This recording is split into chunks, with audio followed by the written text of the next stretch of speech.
আমার ছোট অনন্ত যে আমার চোখের সামনে কবে বড় হয়ে গিয়েছে। এখানে পারা যাবে না, এখানে পারা যাবে না। ওহো, এটা ফ্যানের এই ভেঙে যাবে তো। এটা এই যে ডিব্বাগুলো আজ ধুয়েছি। শরীর ভালো না থাকলে না কিছু করতে ভালো লাগে না। লাউ ডাঁটা চচ্চড়ি। আপনারা কমেন্ট করে জানান যে এটা কি মাছ হতে পারে। মাছ কাটা হয়ে গিয়েছে।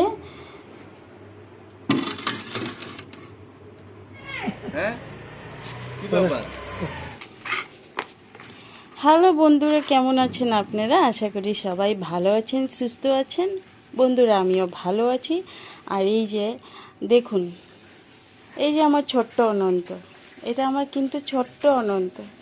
আমার ছোট অনন্ত যে আমার চোখের সামনে কবে বড় হয়ে গিয়েছে আমি বুঝতেই পারিনি। ও যখন বলে যে মা আমি এটা করব, ওইটা করব, ওই কাজটা আমাকে দাও, ওই কাজটা আমি করব, আমি সব সময় ওকে মানা করি। আমার যেমন লাগে যে ও পারবে না, আমি বলি না না বাবা তুমি পারবে না। কিন্তু এখন আমি রিয়েলাইজ করছি যে আমি যেটাই কাজ দিই ও এত সুন্দর করে কাজগুলো করে, বোঝাই যায় না যে আমার ছোট্ট অনন্ত এই কাজটা করেছে। আমার যেমন লাগে আমার ছেলে ওই রকমই ছোট্ট আছে এখন, কিন্তু না বন্ধুরা, এই যে দেখুন আমার ছোট্ট অনন্ত এখন আমি বুঝতে পারছি যে বড় হয়ে গিয়েছে। আজ ও কি করছে, ওই যে টেবিল ফ্যানটা পুরা খুলেছে, ঠিক আছে? এই যে টেবিল ফ্যানটা দেখুন বন্ধুরা, পুরা ও খুলেছে।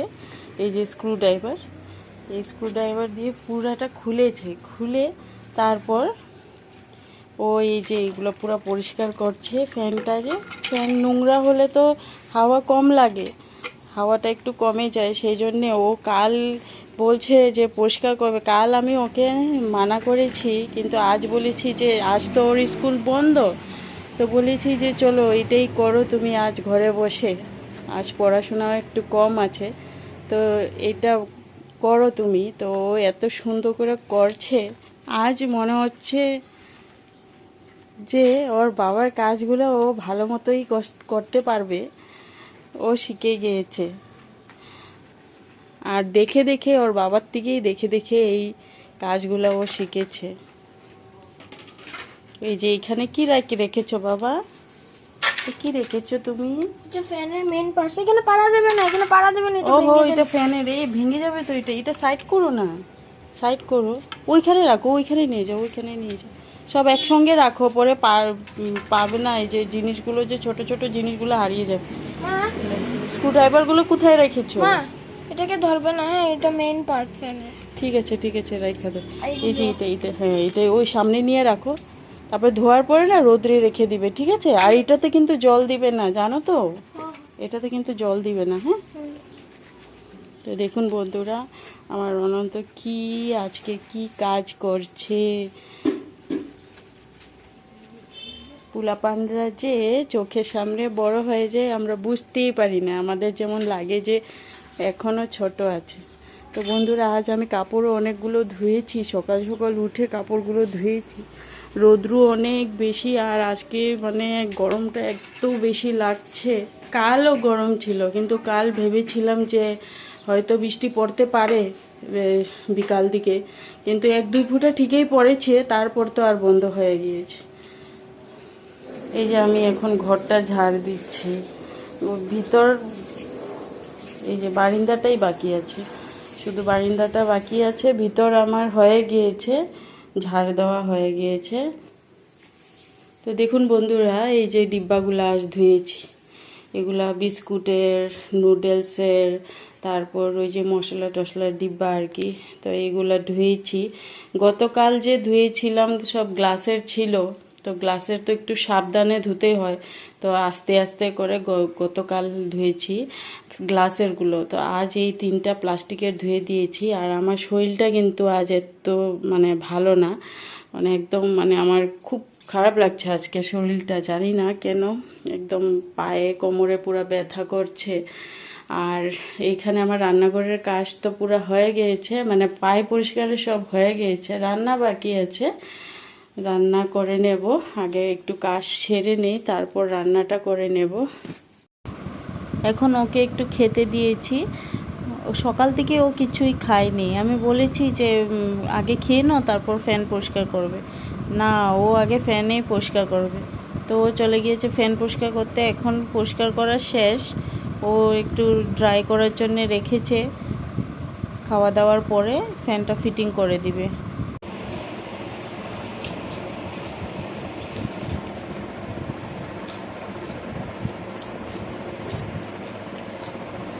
বন্ধুরা, আমি শসা কাটছি, যে শসা দিয়ে একটা শুক্তো করব, শসা বেগুন দিয়ে শুক্তো করব। কেটেছি সবগুলা শসা, মানে কোনোটা একটু কচি, কোনোটা মানে একটু বুড়া আছে। তো এখন আমি মানে একটু খেয়ে খেয়ে কোনোটা দেখছি, মানে যেগুলো আমার সন্দেহ আছে কি তিতা হতে পারে, এগুলো আমি খেয়ে খেয়ে দেখছি। সবগুলো ঠিকই আছে, একটা শসা বোধহয় একটু তিতা তিতা লাগছে, বেশি না, সামান্য একটু, বুঝছি না কেন। তো এইভাবে আমি শসা কাটি যখন, না একটু চেক করি। চেক না করলে কি হয়, ওই যে রান্নার পরে যে তিতা লাগে খেতে কিন্তু অনেক খারাপ লাগে। শসা কেটে তারপর রান্নাটা বসিয়ে দিব, তারপর আস্তে আস্তে অন্য সবজি কাটবো। বুঝছি না, আজকে আমার শরীরটা একদম ভালো নয়। আমার অনন্ত আজকে আমাকে অনেক, ওর স্কুল বন্ধ শনিবার, ও আমাকে অনেক হেল্প করছে। শরীর ভালো না থাকলে না কিছু করতে ভালো লাগে না। এখন রান্নার কাজটাই লাস্ট আছে, রান্না করা শেষ হলে আমার কাজটা মোটামুটি শেষ হয়ে যাবে। আজ অনন্ত সেবা দিচ্ছে। আমি যে বলেছি আমার শরীরটা ভালো নেই, ভালো লাগছে না, ও বলছে যে মা আমি দিয়ে দিব পূজাটা, তুমি চিন্তা করবে না। তো স্নান করে পূজা দিচ্ছে। এমনিতেও ও গোপাল সেবা করতে অনেক ভালোবাসে, ও গোপালকে অনেক ভালোবাসে, প্রায় ও দেয় সেবা। আমি ওকে পুরা শিখিয়ে দিয়েছি, মানে কিভাবে দিতে হয়, ও সেবা দেয়। আর দেখুন বন্ধুরা, এত ঘেমে গিয়েছে, এত টায়ার্ড হয়ে গিয়েছে। ওর বাবাও এসে পড়েছে। এখন যে দুইজনের শুরু হবে, ওরা যে এত, মানে ওর বাবা আসার পরে এই যে ওকে চেতাবে, তারপর কি বলতে থাকবে, আর ও এত রাগ করবে, এত রাগ করবে, আর পর শুরু করে দিবে। তারপর তো কমপ্লেন আছেই, মা এটা করেছে, মা ওইটা করেছে, যত কমপ্লেন আছে সারা দিনের ওর বাবাকে সব বলবে, তারপর রাগারাগি করবে। ওই আর ওর এটা ডেইলি রুটিন, আমাদের ঘরে এটা চলতেই থাকে। ওর বাবা এত চেতাবে, আর ও চেতে চেতে তারপর আমার সঙ্গেও লেগে যাবে, ওর বাবার সঙ্গে লেগে যাবে, এইভাবে করতে থাকবে ও। ওর বাবা দোকান থেকে এসেছে, এত টায়ার্ড হয়ে গিয়েছে। তা আমারও রান্না মোটামুটি শেষ, আজ একটু দেরি হয়েছে। তো আজ রান্না করেছি এই যে ডাঁটা চচ্চড়ি রান্না করেছি, আলু টমেটো দিয়ে, লাউ ডাঁটা দিয়ে চচ্চড়ি করেছি। এটা হয়নি, আরও একটু বাকি আছে রান্না করা। আর বানিয়েছি ওই যে শসা কেটেছিলাম, যে শুক্তো বানিয়েছি, শুক্তোটা হয়ে গিয়েছে। তো শুক্তোটা একদম শুকনো শুকনো করে বানিয়েছি। শসা বেগুন আর এই যে ডালের বড়া করে দিয়েছি, মানে ওই মুগ ডালের বড়া করেছি, বড়া করে শুক্তোটা দিয়েছি। এখন আমি অনন্ত বাবার ভাতটা বেড়ে নিয়েছি, ওকে ভাতটা দিয়ে তারপর আমি অনন্তকেও দিয়ে দিব। অনন্ত তো বলছে একটু পরে খাবে।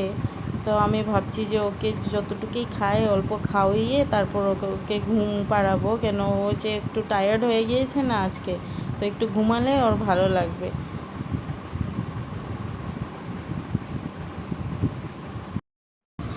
আজ হয়েছে সানডে, আর এখন থেকে এই ব্লগটা আবার আমি কন্টিনিউ করছি। গতকাল যে বলেছিলাম আমার শরীরটা ভালো নেই, আমি আর কোনো ভিডিও শ্যুট করতে পারিনি।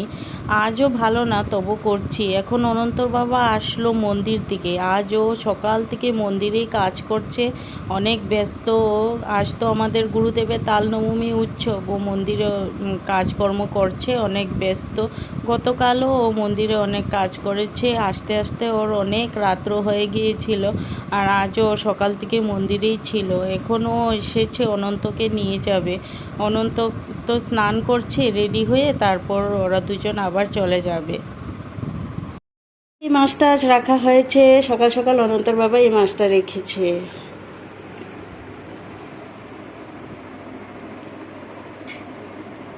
আপনারা হয়তো চিনতে পারছেন এটা কি মাছ। আমি সব মাছের নাম কিন্তু জানি না, তবে এই মাছটা মানে কি মাছ আমি হয়তো চিনতে পেরেছি, কিন্তু তবে আজ আপনাদেরকে আমি বলবো যে আপনারা কমেন্ট করে জানান যে এটা কি মাছ হতে পারে।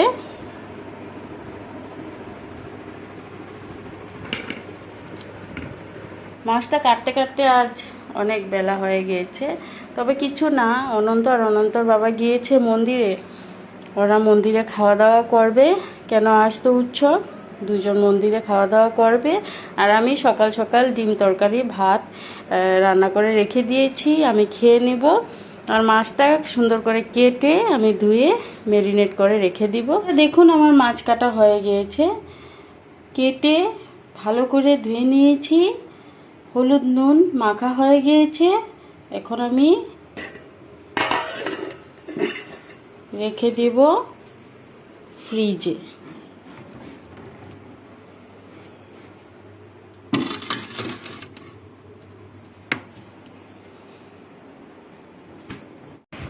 মন্দির থেকে আসার সময় অনন্তর বাবা অনন্তকে ওর দিদার বাড়ি রেখে এসেছে। অনন্ত অনেক জিদ করতেছিল যাওয়ার জন্যে, সেজন্যে ওকে রেখে এসেছে। আর এখন বন্ধু সঙ্গে এসেছে, ওরা দুইজন এখন যাবে আমাদের দোকানের ওই দিকে, মানে বিশ্বকর্মা পূজা আসছে তো একটু কাজ বাকি আছে, সেজন্যে ওরা দুইজন যাচ্ছে। তবে এই ব্লগটা এখানেই শেষ করছি, দেখা হচ্ছে নতুন একটি ব্লগে।